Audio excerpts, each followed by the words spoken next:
नमस्कार, आदाब, सत श्री अकाल। आप देख रहे हैं सिटी वेब न्यूज में हूँ आपके साथ प्रीति चंद्र। चलिए शुरुआत करते हैं सहारनपुर बुलेटिन की, लेकिन उससे पहले नजर डालते हैं कुछ सुर्खियों पर। 3 दिन से लापता 13 वर्षीय बच्चे का शव मिला खेत में। ननौदा में अल्ट्रासाउंड सेंटर पर फिर की गई छापेमारी। पुलिस प्रशासन द्वारा संदिग्ध व्यक्तियों व वाहनों की गई चेकिंग। जनमंच सभागार में सड़क सुरक्षा सप्ताह व कोरोना से बचाव हेतु जागरूकता अभियान का किया गया आयोजन। महिलाओं व बच्चियों के साथ हो रहे बलात्कार व हत्या की घटनाओं व अपराधों को रोकने की मांग को लेकर आम आदमी पार्टी कार्यकर्ताओं ने जिलाधिकारी को सौंपा ज्ञापन। 3 बदमाशों ने घर में घुसकर की लूटपाट। पावधोई नदी किनारे बने कूड़ा घर को किया जाएगा अंडरग्राउंड। 3 दिन से लापता 13 वर्षीय बच्चे का शव खेत में पड़ा मिला। परिवार में मचा कोहराम। तीतरो के गांव झाड़वा निवासी इसरार अंसारी का 13 वर्षीय पुत्र अयान अंसारी 3 दिन से अपने घर से लापता था, जिसका शव आज सुबह गंगो के निकट एक खेत में पड़ा मिला। घटना की जानकारी मिलते ही पूरे परिवार में कोहराम मचा हुआ है। सरकार, डॉक्टर, सामाजिक संस्थाएं भले ही लोगों को जागरूक करने में लगे हों, लेकिन लोग हैं कि मानते नहीं हैं। जी हां, यही हाल रामपुर मनिहारन कस्बे का है। यहां के बाजारों में जाम की स्थिति इस कदर बनी हुई है कि पैदल चलना भी राहगीरों के लिए दुश्वार हो गया है। जनता ना 2 गज की दूरी का पालन कर रही है, ना ही मास्क का। लोग यहां सरेआम शासन की गाइडलाइन की धज्जियां उड़ा रहे हैं। ननौदा में अल्ट्रासाउंड सेंटर पर फिर की गई छापेमारी। कई लोगों को लिया हिरासत में। कस्बे के गंगो रोड स्थित अल्ट्रासाउंड सेंटर पर भ्रूण लिंग जांच कराने की शिकायत पर विगत दिवस हरियाणा पुलिस व स्वास्थ्य विभाग द्वारा छापेमारी की गई। जांच करने पर छापेमारी में कई लोगों को कस्टडी में लिया गया। बता दें कि इस सेंटर पर पहले भी कई बार छापेमारी हो चुकी है।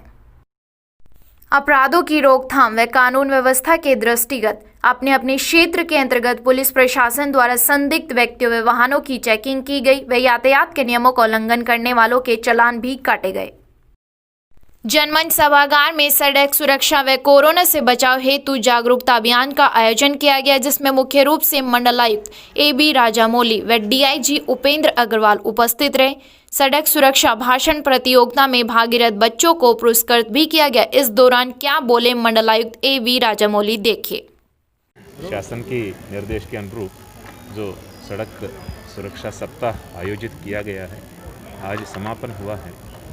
समापन के दिन बच्चों के द्वारा जो हमारे नेक्स्ट जनरेशन हैं, उनके द्वारा जो संदेश दिया गया है काफ़ी इंस्पिरेशनल है नेक्स्ट जनरेशन के लिए और हमारे जनरेशन के लिए भी, क्योंकि ज़िंदगी का गति बढ़ती जा रही है, वाहनों की गति बढ़ती जा रही है।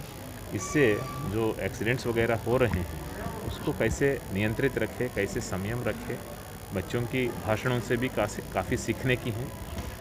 और दूसरी ओर प्रशासन की तरफ से पूरी प्रयास ये करने के भी हैं कि नियमों का पालन करने में नागरिकों को एक तरफ एजुकेट करें, दूसरी तरफ नियमों का पालन खुद करते हुए आगे बढ़ें। उत्तर प्रदेश में महिलाओं व बच्चियों के साथ हो रहे बलात्कार व हत्या की घटनाओं तथा सूबे में बढ़ रहे अपराध को रोकने की मांग को लेकर आम आदमी पार्टी कार्यकर्ताओं ने जिलाधिकारी के माध्यम से राष्ट्रपति के नाम एक ज्ञापन सौंपा। देखिए क्या है उनकी मांगे। आदित्य गर्ग, किस मामले में आप ज्ञापन देने के लिए? मैं आम आदमी पार्टी का जिलाध्यक्ष हूँ और आज एक ज्ञापन महामहिम राष्ट्रपति महोदय को दिया गया है जिलाधिकारी महोदय के माध्यम से। और हम लोगों की मांग ये है कि जो महिलाओं पे अत्याचार हो रहे हैं, आए दिन अखबार में, टीवी पे ये न्यूज़ आ रही हैं कि उत्तर प्रदेश में महिलाएं सुरक्षित नहीं हैं। आजकल महिलाओं को घर से निकलने में भी डर लगने लगा है। लगातार रेप की, बलात्कार की ये जो घटनाएं हैं ये बढ़ रही हैं। और सबसे बड़ी बात यह कि आदित्य योगीनाथ का हाथ ये बलात्कारियों के साथ है, न कि उनको दंड देने का काम कर रहे हैं। इसी कारण हमने महामहिम राष्ट्रपति महोदय से अपनी मांग रखी है। देश प्रदेश के किसानों पर हो रहे उत्पीड़न के विरुद्ध अखंड भारत विकास पार्टी के कार्यकर्ताओं ने अपनी 7 सूत्रीय मांगों को लेकर प्रधानमंत्री के नाम एक ज्ञापन सौंपा। देखिए क्या है किसानों की 7 मांगे। मेरा नाम सरदार अताज सिंह मिगलानी, राष्ट्रीय अध्यक्ष अखंड भारत विकास पार्टी। आज हमारा 7 सूत्रीय मांग पत्र ज्ञापन माननीय प्रधानमंत्री मोदी जी के नाम है किसानों की समस्याओं को लेकर। पहले हमारी समस्या ये है कि किसानों के खिलाफ जो दर्ज मुकदमे गन्ना पराली को लेकर गन्ना पत्ती को लेकर, धान फसल को जो पराली निकलती है उसको लेकर जो मुकदमे कायम किए जा रहे हैं, जिन जिन राज्यों में कायम किए जा रहे हैं, वह मुकदमे राज्य सरकारें वापस लें, नहीं तो किसान संगठनों के साथ मिलकर अखंड भारत विकास पार्टी आंदोलन करेगी। दूसरी समस्या हमारी ये है, किसानों के जो बीज खरीद फरोख्त करते हैं उन बीज को सरकार टैक्स फ्री करे। और नंबर 3, किसानों को आज जो डीजल इतना महंगा दिया जा रहा है, राज्य सरकारें टैक्स के अंदर 50% की सब्सिडी प्रदान करें। आखिर क्यों पहुंचे अधिवक्ता एसोसिएशन डीआईजी कार्यालय पर? जानिए खुद बार एसोसिएशन के अध्यक्ष राजेंद्र सिंह चौहान से, सुनिए क्या बोले। राजेंद्र सिंह चौहान, एडवोकेट, अध्यक्ष बार एसोसिएशन सहारनपुर। हमारी साथी एडवोकेट है नाजिया, उनके द्वारा एक संपत्ति किराए पर ली गई है जिसमें वो अपना ऑफिस चलाती हैं। वो संपत्ति कोर्ट रोड पर इनकी है और कई सालों से वो उसमें किराएदार हैं। जो मालिक है, मालिक की इंटेंशन ये है कि मैं ज़बरदस्ती गुंडागर्दी के बल पर वो संपत्ति इनसे खाली करा लूँ, जबकि कानूनी रूप से उसको कोई अधिकार नहीं है कि वो ज़बरदस्ती से संपत्ति को हमसे खाली करा ले। कानून उसके लिए है, कानून हमारे लिए भी है। वो विधिक प्रक्रिया अपना कर ही उस संपत्ति को हमसे खाली करा सकता है। एक तिथि को ज़बरदस्ती उसके साथ कुछ गुंडे असामाजिक किस्म के व्यक्ति आए, हथियारबंद उसके साथ थे और ज़बरदस्ती से उन्होंने कब्जा उस संपत्ति पर, उस दुकान पर लेना चाहा। हमारी अधिवक्ता साथी उस समय वहाँ मौजूद थी। इनके साथ गंभीरतापूर्वक मारपीट की गई और इन्हें चोटें पहुँचाई गई। तत्काल ही इनकी डॉक्टरी भी हुई, पुलिस के द्वारा डॉक्टरी कराई गई और इनकी एफआईआर को कराने में लगभग 1 सप्ताह का समय लग गया। और वो एफआईआर भी तब हुई कि जब हमारा प्रतिनिधिमंडल एसएसपी साहब से मिला।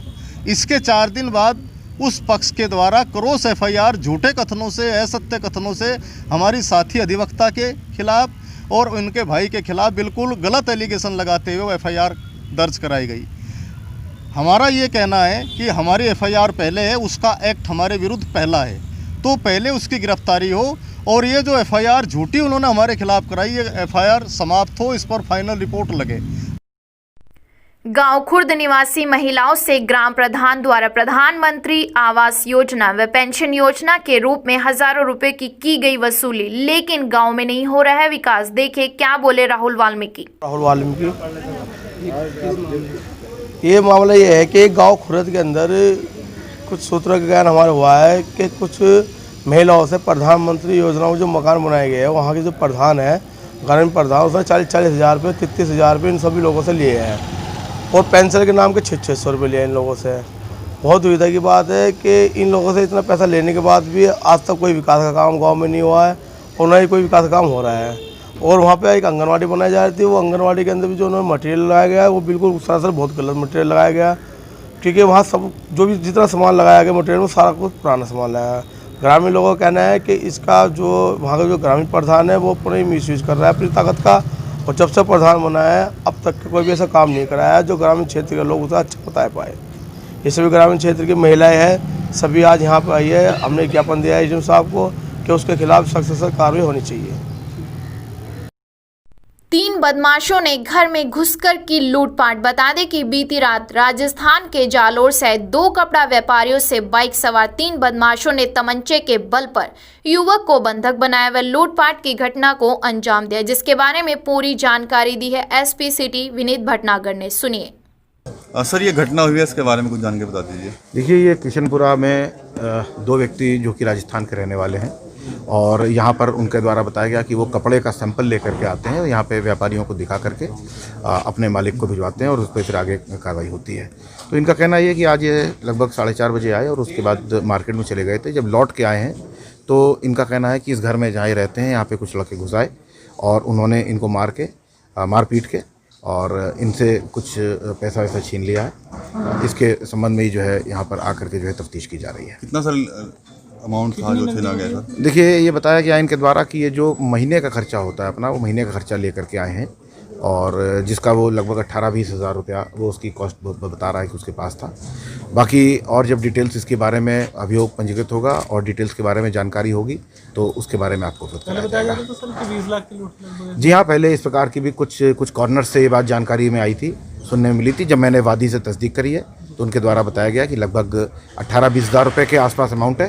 कुछ अगर थोड़ा बहुत इससे आगे पीछे होगा तो ये विवेचना में और इनसे जो ये मुकदमा जो FIR लिखाएंगे उसमें ये बात स्पष्ट हो जाएगी। ये जालौर जनपद के रहने वाले इन्होंने बताया है। सर घायल भी है इसमें कोई? हाँ, इसमें एक व्यक्ति घायल भी है। कुछ CCTV हाथ लगे हैं, कुछ इन्वेस्टिगेशन की जी CCTV कुछ लगे हैं? हाँ, CCTV अब वो बहुत ज़्यादा देखिए विवेचना का अंग हो जाएगा ये सारी बातें। और आपको भी जानकारी है, जितने भी तमाम साक्ष्य हमारे पास उपस्थित होंगे हम उनका सहारा लेकर के जल्दी जल्दी इन अभियुक्तों को गिरफ्तार करेंगे, माल को बरामद करेंगे। सूरत में जो कारोबारी है सर उसका पता लगा कि उनके एजेंट हैं जो भी? देखिए उनसे वार्ता हुई है, इनकी बात हुई है। उनका कहना है कि वे भी आ रहे हैं यहाँ पर। क्या नाम और उनका नाम संभवतः श्याम जी बताया गया है।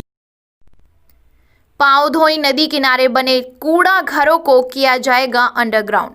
नगर निगम द्वारा पांवधोई नदी किनारे बने 4 कूड़ा घरों को अंडरग्राउंड बनाने की तैयारी की जा रही है। इसके लिए आगामी निगम बोर्ड की बैठक में प्रस्ताव लाया जाएगा। प्रस्ताव को बोर्ड की हरी झंडी मिलते ही इस योजना पर काम शुरू किया जाएगा। संदिग्ध परिस्थितियों में मिला युवक का शव। गागेलेडी थाना क्षेत्र के ग्राम कैलाशपुर में 55 वर्षीय व्यक्ति का शव फंदे पर लटका मिला। मृतक व्यक्ति की जेब से एक सुसाइड नोट भी मिला है, जिसमें मृतक ने किसी अर्जुन से पैसा लेने की बात कबूलते हुए लिखा है कि अर्जुन द्वारा पैसा वसूलने का दबाव बनाया जा रहा है। मृतक के परिजनों द्वारा अर्जुन शर्मा के नाम पर FIR दर्ज की गई है। सूचना पर पहुंची पुलिस तफ्तीश में जुट चुकी है। कैलाशपुर में हुआ विशाल दंगल का आयोजन। गागलेडी थाना क्षेत्र के गांव कैलाशपुर में कोरोना महामारी में सरकार की गाइडलाइन को ताक पर रखते हुए जलसा रूपी दंगल में कई 100 लोगों की भारी भीड़ इकट्ठा हुई और आयोजकों की बड़ी लापरवाही सामने आई है। रामपुर मनिहारन थाना क्षेत्र के गांव मनाने स्थित मदर टेरेसा मेडिकल कॉलेज पर अखिल भारतीय विद्यार्थी परिषद के संगठन मंत्री विनीत ऋषि के नेतृत्व में पहुंचे कार्यकर्ताओं ने कॉलेज के खिलाफ नारेबाजी करते हुए कॉलेज का घेराव कर तालाबंदी करते हुए जमकर हंगामा काटा। आज का बुलेटिन आपको कैसा लगा? अपने विचार हमारे कमेंट बॉक्स में जरूर दें। देश प्रदेश और सहारनपुर की हर लेटेस्ट अपडेट जानने के लिए हमारे चैनल को अभी सब्सक्राइब करें।